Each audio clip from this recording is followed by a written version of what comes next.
Morning guys, it's Gary here. Hope you're all well. So as I said, this was going to be the last posting for the whole maintenance shutdown, and today we're on top of the cable car, which is super cool. We're all harnessed in. There's the technical manager Emil, there's Edwin here next to me who you saw in one of the interviews, and we kind of ride in to the middle distance between the top and the bottom so that I can get some branding shots of the cable cars, which have been rebranded for the year with some fresh paintworks.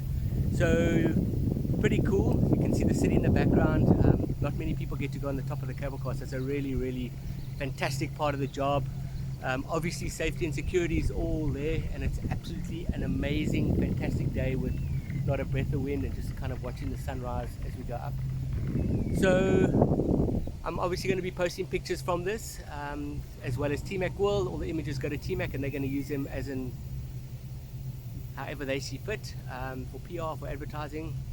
And it's come to the end of a fantastic 5-week shutdown, which is finished a week early, and everybody's happy, everybody's safe, and everything's working perfectly. So thanks again for all the comments, likes and how's on the different feeds, and we will catch you later. Have a good one. Cheers.